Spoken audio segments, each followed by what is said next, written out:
Hi, hello, namaste everyone. Welcome back to our channel Mind Me. Yes, now the time is 11:35. రాత్రి literally నేను hospital బయట ఉన్నాను. Some unfortunate situation. One of my family member, my father got admitted and now is getting cured. Thank God. He'll be out soon tomorrow morning. ఎవరు లేరు ఇక్కడ ఇంకా. చాలామంది వచ్చి విజిట్ చేసి వెళ్ళారు అండ్ టోల్ దెమ్ రాత్రి అంతా ఉండాలి, ఎవరో ఒకళ్ళు ఐసీయూ వార్డ్లో ఉన్నారు కాబట్టి. And I was never expecting to do a vlog here but yeah thought to share this thing. ఏమో చాలా ఫాస్ట్గా పెరిగిపోతున్నామేమో మన లైఫ్లో. It was never expected and what to say, like మన ఏజ్ చాలా ఫాస్ట్గా పెరిగిపోతుందేమో లిటరల్లీ. ఎప్పుడు నేను బీకామ్ కంప్లీట్ చేశాను, ఎప్పుడు లండన్ వెళ్ళాను అండ్ ఇప్పుడున్నాను. I felt like being an adult is so difficult. That adulting hits me very hard at times. Adulthood literally ఎందుకు ఇలా అవుతుంది? Does everyone feel the same? అందరు ఇలాంటి సిచ్యువేషన్ క్రాస్ చేస్తారా? Thank God should not come anyone this kind of situation. Yes, I know how this feels and I am pretty sure that what I am trying to say, you know what you're like, meeku ardhavutundu anukuntunnanu what I am trying to say. Hope you'll come back to home and get set back anamata. But yes, this is a wake up call for everyone. Like 27, 28, 25 plus వచ్చిన ఒక్కొక్కళ్ళకి తెలుస్తూ ఉంటుంది. Like you guys need to prepare yourself, make sure things are not going to happen as predicted but you need to prepare for that. So this is one kind of situation. చూద్దాం next ఏం జరుగుతుంది అనేది. And I spoke with the doctors, they are very sure that he is going to recover soon and ప్రతి soon will see him out. Vijayawada వచ్చాను unexpectedly. చెన్నైలో ఎక్కడో ఉన్నాను and call వచ్చింది మా మామ్ దగ్గర నుంచి, like come back to Vijayawada అని. ఇంకా వెంటనే చాలా ఫాస్ట్గా బయలుదేరి వచ్చాను. Thanks to my team management and all there. మా మేనేజర్కి కాల్ చేసి చెప్పాను like this is situation happened అని. He immediately granted me leave and I'm here right now. That's it. చెప్దాం అనిపించింది. అండ్ నెక్స్ట్ చూద్దాం ఏం జరుగుతుందా.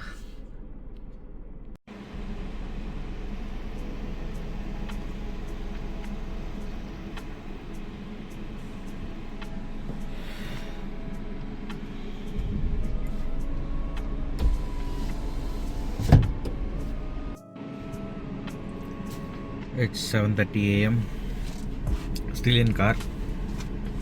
మా పేరెంట్స్ ఎవరన్నా లైక్ మై మదర్ కానీ మా బ్రదర్ కానీ వస్తే నేను ఇంటికి వెళ్ళి ఇంకా స్లీప్ చేయటమే. I'm two tired for the day. Mostly he is all right now, my father is all right and he is getting better. Most probably ఈరోజు ఈవినింగ్ లోపల డిశ్చార్జ్ చేస్తారు. So that is little bit happy. At the same time ఇంకా కాషియస్గా ఉండాలి ఈరోజు నుంచి. And నా so badly tired. ఎంత బ్యాడ్గా టైర్డ్ అయ్యానంటే నిద్ర లేదనమాట. కార్లోనే కూర్చుని ఇలా ఏసీ వేసుకుని ఉన్నాను. బయట దోమలు పీకేస్తున్నాయి, కార్లో దోమలు పీకేస్తున్నాయి. It's too hard and too sleepy, too tired. మామూలుగా లేదు.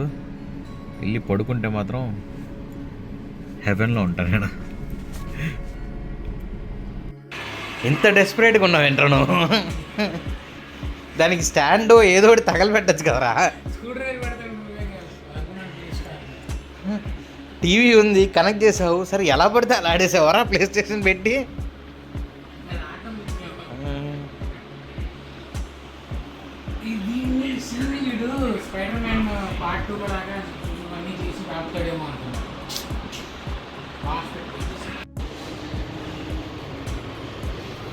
This is literally my room and how busy I am with my work and all. So it was literally tedious. Work చాలా హెక్టిక్ ఉంది. నేను కూర్చున్నాను ఇక్కడ, బ్రేక్ తీసుకుందామని పక్క వచ్చే గ్యాప్లో పక్క రూమ్లో మా తమ్ముడు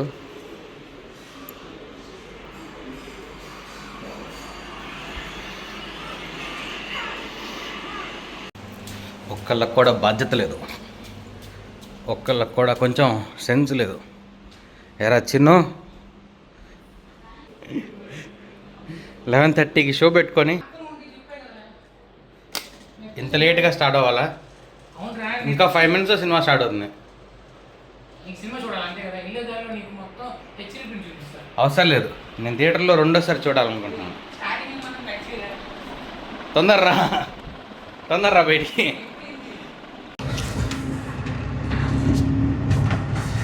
ఫైనల్లీ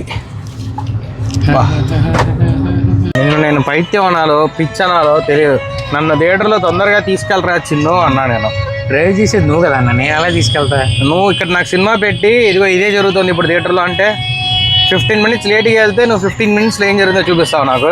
వెళ్ళేసి ఎగ్జాక్ట్గా ఇది చూసేది అక్కడ చూస్తావు. నువ్వు ఏమి ఇస్తావు చెప్పు. నువ్వు ఇంకా చూస్తుందని ఫీల్ అవ్వాలి. నిన్ను సినిమాని దూరం నుంచి చూపిస్తున్నాడు థియేటర్కి వెళ్ళకుండానే. Should be lucky you know. అవునవునవును, రిలీజ్ రోజు నన్ను మోసం చేస్తున్నారా నువ్వు? నన్ను మోసం చేస్తున్నాడు. నెట్ఫ్లిక్స్ సినిమా ఉన్న రిలీజ్కి వెళ్తాను, మనం ఏం పరిస్థితి ఏంటి? మంచి వాళ్ళంతా టీఎఫ్ఐ బాగా.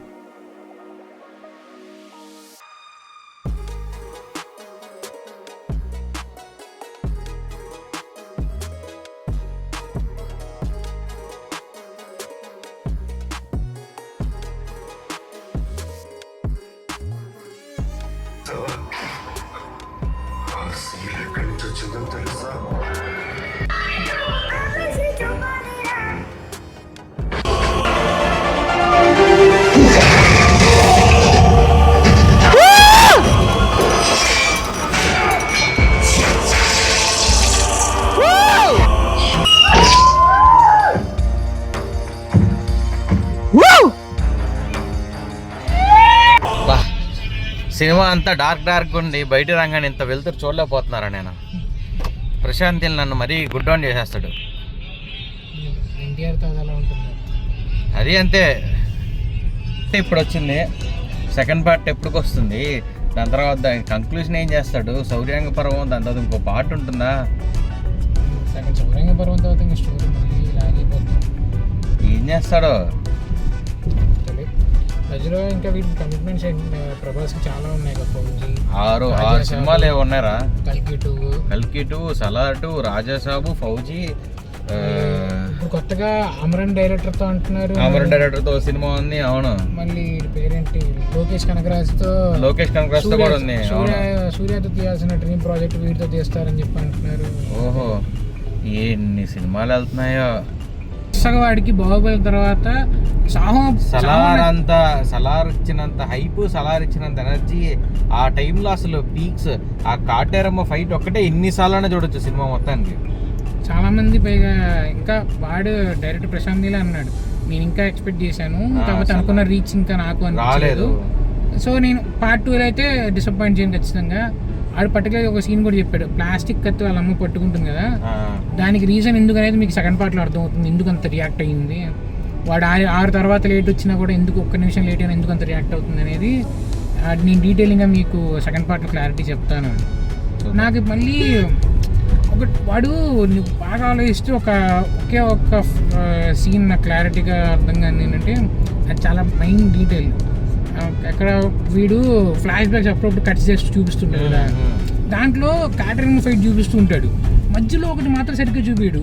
అది ఎక్కడ చూపిలే ఫస్ట్ పార్ట్లో. వీడు కత్తి పట్టుకుని ఒకటి జస్ట్ అది ఒక బ్లాక్ కలర్లో మొత్తం ఎక్కువ ఉంటుంది, చుట్టుపక్కల అది ఎలా ఉంటుందో కార్గోలో వీడు ఉన్నట్టు అనిపిస్తుంది. మరి అది ఎక్కడ చూపిలే. చూద్దాం సెకండ్ పార్ట్లో ఏమైనా ఉంటుంది. End of the day movie బాగుంది. మనం అసలే కొంచెం మూవీ బాగుంది కదా. అదే యాక్చువల్గా చెప్తున్నా కదా, రిలీజ్ వల్ల పెద్ద అడ్వాంటేజ్ నాకు అనిపించింది ఏంటంటే, we can relive in that moment. మళ్ళీ అదే మూమెంట్లో మనం కొంచెం ఎంజాయ్ చేయొచ్చు. మళ్ళీ అదే సినిమా, నచ్చిన సినిమా థియేటర్లో చూడడం అనేది కొంచెం కిక్ వస్తుంది.